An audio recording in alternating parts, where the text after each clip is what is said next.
One of the three phones na nilabas ni POCO, this is the POCO X6. This one has a Snapdragon 7S Gen 2, 12 gigs of RAM, 512 gigs of storage, 120 Hz of screen refresh rate, 67 watts of fast charging, 64 MP na triple camera lens, and 1920 Hz na PWM dimming. So ito phone nga ba dapat mong bilhin? Himayin natin.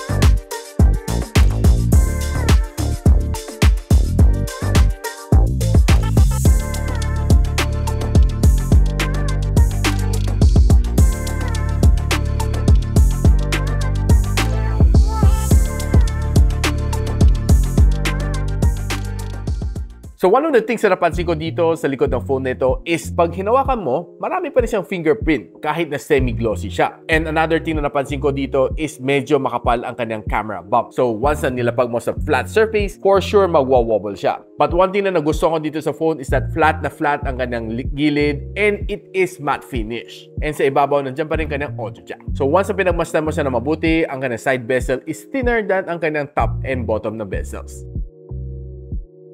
Now, since itong phone na ito has a Snapdragon 7S Gen 2, this is the score na dapat mo makuha. 554,000 points ito sa Altitude benchmark. And if you break it down further, this is what you should be getting. Now, ito naman ang score dapat na makuha mo dito sa CPU benchmarking sa Geekbench. And ito naman sa kanang GPU test. Now, looking good naman ka ng thermal throttling test. Kita mo all green and nag-throttle siya to 91% ng kanyang maximum performance. Now, itong phone na ito comes running on Android 13 and it's still running MIUI 14. Probably soon magkakaroon siya ng HyperOS. And itong hawak ko is a 12 gigs of RAM na may LPDDR4X and of course 512 gigs of storage na may UFS 2.2. Ang kanyang RAM can expand +6 so giving you a 18 gigs of RAM all in all.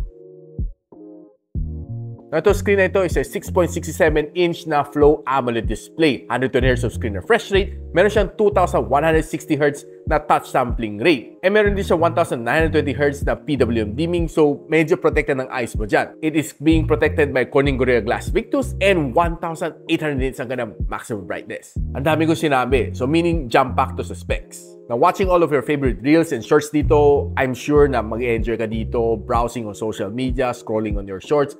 It's really fast dahil sa kanyang high refresh rate. And if you're watching videos on this phone, thanks to its AMOLED display, I'm pretty sure mag-enjoy ka dito dahil very punchy ang kanyang colors and the black is definitely blacker. So watching together with your whole barkada, your whole family, I'm pretty sure everyone will enjoy.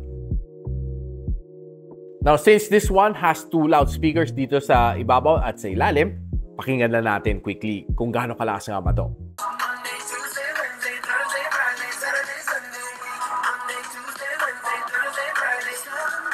Well, honestly, the sound is great, but it's not really that loud enough na would cover this small room of mine. But definitely, it's not bad. Now, the phone na ito has 5,100 mAh na battery. Basta normal lang usage, no heavy gaming, kayang-kaya one whole day. And kaya na mag-fast charge up to 67 watts. So, within 1 hour, kayang-kaya magtapos ng full charging cycle. Nung sinalang ko to sa battery stress test, this one was able to give me a 13 hours and 12 minutes na screen on time. This is based on 50% brightness and 60 Hz screen refresh rate. Now, since the Snapdragon 7S Gen 2 is a gaming-capable phone, so naglaro tayo ng 2 games dito, Farlight 84 and Call of Duty Mobile. Sa Call of Duty Mobile, the gameplay is really nice. Sobrang okay nung nilaro ko to sa Battle Royale and sa ranked matches, no? And I would say na halos wala ako napansin na frame drops dito. And along the way, ang dami natin napatay na kalaban. And for sure na yung screen response dito is very fast, thanks to its 2160 Hz na touch sampling rate. Now, pagdating naman sa Farlight 84, sinagad-sagad dati ka ng gaming graphics, yung pinakasagad na kaya niya. And there's a little minor frame drops na napansin ko. While you're playing yung mga Battle Royale dito, lalo na kung medyo marami na kayo, mapapansin mo there's a slight lag. Hindi naman siya masyadong obvious, but one thing na napansin ko dito sa kanya is medyo nag-heat up siya dito banda sa may camera module, and the heat went as high as 47 degrees Celsius. Based dito sa aking mild thermal sensor, gets a little bit warm, or should I say hot. Now, talakayin naman natin ang kanyang camera sensors. This one has a 64MP na main camera sensor, 8MP na ultra-wide lens, and 2MP na macro lens. Ang kanyang front-facing camera is a 16MP na front-facing shooter. Pagdating sa video, the rear one can record up to 4K and 30, and sa harap can record only up to 1080p and 60fps. Now, pag-usapan na natin right now ang kanyang camera. This phone definitely has a good camera. Ito si POCO X6. And let's start off with some camera shots on outdoors.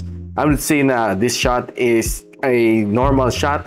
Na pag zoom in mo dito sa mga puno, you'd see the details ng mga leaves niya, which is very nice and very preserved. And nilaro din naman natin ang kanyang wide-angle lens. This is how it looks like. Then this is the normal lens. This is a 2x zoom shot. And this is a 4x zoom shot. Pag zoom in mo sa kanya 4x zoom shot, I would say na, well, medyo a little bit grainy. But pag kinompare mo ang color ng sky between the 2x and the 4x, medyo ibang kanyang color. As well as ang kanyang 1x zoom and ang kanyang ultra-wide lens, medyo iba rin ang color ng sky. But mapapansin mo yung mga clouds dito sa kanyang ultra-wide lens is very good yung mga details niya, no? Hindi naman siya sobrang details, but I would say na kitang-kita mo pa rin yung form ng kanyang cloud. Nakinunan din natin to sa hapon. This is a ultra-wide angle shot and this is a normal shot. No, medyo umatras lang ng konti just to get it a full circle.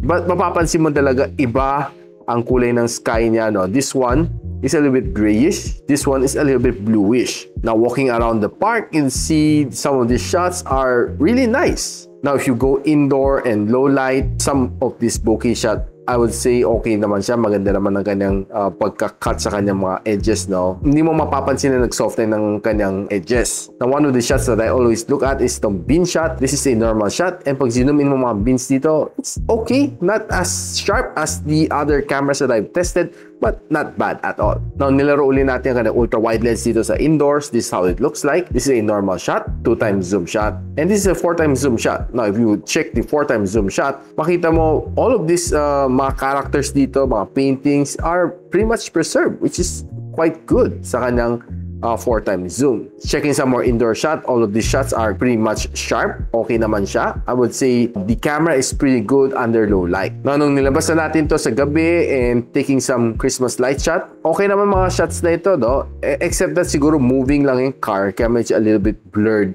So, hindi ako nakapag-focus na maayos kasi gumagalaw yung kotse. So, these shots are pretty not bad. Now, of course, syempre, taking some selfies on indoors, it looks like this. Sharp na sharp, and kahit low light siya, no? I would say this is one of the better selfies na nakuha ko from this camera. And it is really good. Makita mo yung separation ng foreground and background is really nice. Now, using the front-facing camera for vlogging, this is a 1080p and 60fps na video. It's okay, but medyo shaky lang. Now, using the rear camera, taking a 4K and 30fps na video, I would say na okay siya, no? But there are times na pag medyo madilim, medyo nahihirapan siya ng konti. But overall, the video is quite smooth at 4K and 30, and the resolution is not bad.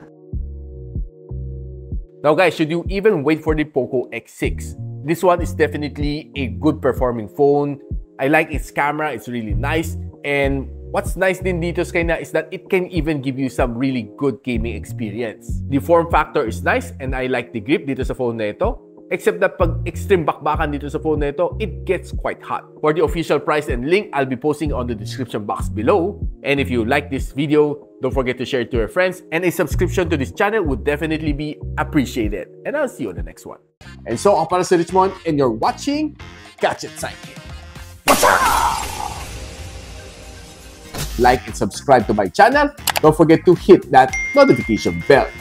For one of my latest uploads, click the dito. And for one of my popular uploads, click here.